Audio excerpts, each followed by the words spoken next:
एक तस्वीर जिसने तमिलनाडु की राजनीति को हिला दिया था।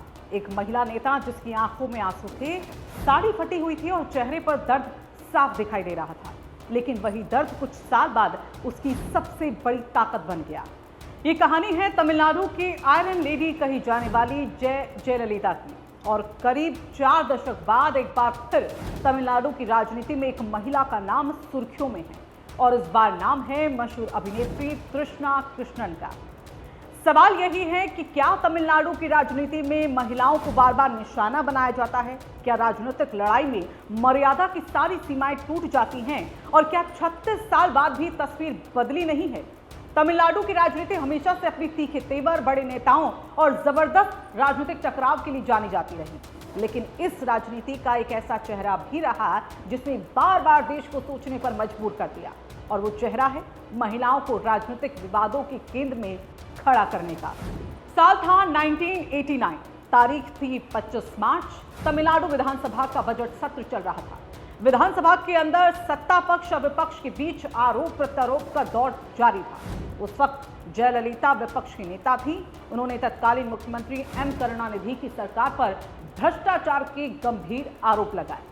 लेकिन किसी ने नहीं सोचा था कि उस दिन विधानसभा के अंदर ऐसा हंगामा होगा जिसकी गूंज दशकों तक सुनाई देगी। आरोप लगे कि सदन के अंदर धक्का मुक्की हुई, हाथापाई हुई और जयललिता के साथ बदसलूकी भी की गई। जब जयललिता विधानसभा से बाहर निकली तो उनकी हालत देखकर पूरा देश हैरान रह गया। फटी हुई साड़ी, बिखरे हुए बाल, आंखों में आंसू और चेहरे पर अपमान का दर्द। वो तस्वीर अगले दिन अखबारों की सुर्खियों में बन गई। लेकिन शायद किसी को यह अंदाजा नहीं था कि यह अपमान ही जयललिता के राजनीतिक सफर का एक सबसे बड़ा मोड़ साबित होगा। कहा जाता है कि उस दिन जयललिता ने विधानसभा के बाहर एक संकल्प लिया था। उन्होंने ऐलान किया कि वो इस सदन में दोबारा तभी लौटेंगी जब वो तमिलनाडु की मुख्यमंत्री बनकर आएंगी। और फिर आया साल 1991। जनता ने फैसला सुनाया। जयललिता की पार्टी एआईएडीएमके ने ऐतिहासिक जीत दर्ज की। और वही महिला जिसे कभी विधानसभा के अंदर अपमानित होकर बाहर निकलना पड़ा था, वही महिला कुछ साल बाद तमिलनाडु की मुख्यमंत्री की कुर्सी पर बैठी। राजनीति में से जयललिता का सबसे बड़ा पलटवार माना गया। हालांकि 1979 की घटना को लेकर आज भी दोनों पक्षों के अपने अपने यहाँ पर दावे हैं। जयललिता और एआईएडीएमके नेताओं का यहाँ पर कहना था कि उनके साथ सदन के अंदर गंभीर बदसलूकी हुई। वहीं डीएमके ने इन आरोपों को खारिज किया और अपनी अलग कहानी बताई। लेकिन सच चाहे जो भी रहा हो, उस दिन की तस्वीर तमिलनाडु की राजनीति के इतिहास में हमेशा के लिए दर्ज हो गई। अब कहानी पहुंचती है साल 2026 में। एक बार फिर तमिलनाडु की राजनीति में एक महिला का नाम चर्चा में है, मशहूर अभिनेत्री तृषा कृष्णन। मामला जुड़ा है डीएमके नेता और पूर्व उप मुख्यमंत्री उदयनिधि स्टालिन के कथित विवाद बयान से। कावेरी नदी के पानी के मुद्दे पर आयोजित एक राजनीतिक कार्यक्रम के दौरान दिए गए बयान को लेकर विवाद खड़ा हो गया है। विपक्ष और सोशल मीडिया पर कई लोगों ने आरोप लगाया कि इस टिप्पणी के जरिए अभिनेत्री तृषा कृष्णन को निशाना बनाया गया। हालांकि उदयनिधि स्टालिन ने सफाई देते हुए कहा कि उनके बयान का मतलब कावेरी नदी से था और इसे गलत तरीके से पेश किया जा रहा है। लेकिन ये विवाद थमा नहीं। विपक्ष ने इसे महिलाओं के सम्मान से जोड़ते हुए हमला बोला। राष्ट्रीय महिला आयोग तक शिकायत पहुंची और राजनीतिक गलियारों में एक बार फिर वही सवाल गूंजने लगा। क्या राजनीति में महिलाओं को निशाना बनाना आसान रास्ता बन गया है? ये पहली बार नहीं है जब तमिलनाडु की राजनीति में महिलाओं के नाम को लेकर विवाद खड़ा हुआ हो। उदयनिधि स्टालिन पहले भी अपने कुछ राजनीतिक बयानों को लेकर आलोचनाओं में हमेशा से रहे हैं। अब विपक्ष का आरोप है कि राजनीतिक विरोधियों पर हमला करने के लिए कई बार उनके परिवार और निजी जिंदगी से जुड़े लोगों को भी चर्चा में लाया जाता है।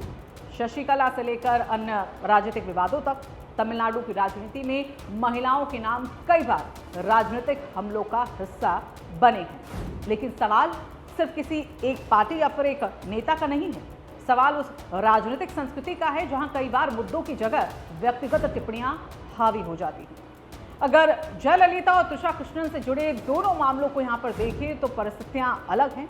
1980 का मामला विधानसभा के अंदर कथित शारीरिक हमले और बदसलूकी से जुड़ा था, जबकि तृषा कृष्णन का मामला एक राजनीतिक बयान और उसके अर्थों को लेकर अब विवाद में है। लेकिन दोनों घटनाएं एक बड़ा सवाल यहाँ पर जरूर छोड़ जाती है।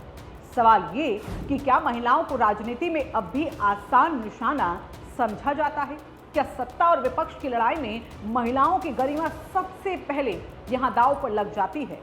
जयललिता के लिए 25 मार्च 1979 का दिन दर्दनाक था, लेकिन उसी दिन ने उन्हें एक ऐसी नेता के रूप में तैयार किया जिसने तमिलनाडु की राजनीति पर दशकों तक राज किया। आज त्रिशा कृष्णन से जुड़ा विवाद भी सिर्फ एक बयान का मामला नहीं रह गया। ये सवाल बन चुका है कि सार्वजनिक जीवन में भाषा की मर्यादा कहां तक होनी चाहिए, क्योंकि राजनीति में जीत हार होती रहती है, सरकारें आती जाती रहती हैं, लेकिन महिलाओं का सम्मान किसी भी राजनीतिक लड़ाई से बड़ा होना चाहिए। तमिलनाडु की राजनीति के ये दो अध्याय, एक 1989 का और दूसरा आज का 2026। समय बदल गया, चेहरे बदल गए, लेकिन सवाल अब भी वही है। क्या राजनीति में महिलाओं को सम्मान मिलेगा या फिर उन्हें हमेशा विवादों की आग में झोंका जाता रहेगा? आप इस पूरे मामले पर क्या सोचते हैं? अपनी राय हमें कमेंट करके ज़रूर बताएं, और अगर आपको ऐसी ही देश दुनिया की बड़ी और दिलचस्प कहानियां पसंद आती हैं तो वीडियो को आप लाइक ज़रूर कीजिएगा, इसे शेयर भी कीजिएगा, और ऐसी ही खास खबरों के लिए हमारे चैनल को सब्सक्राइब करना बिल्कुल ना भूलें।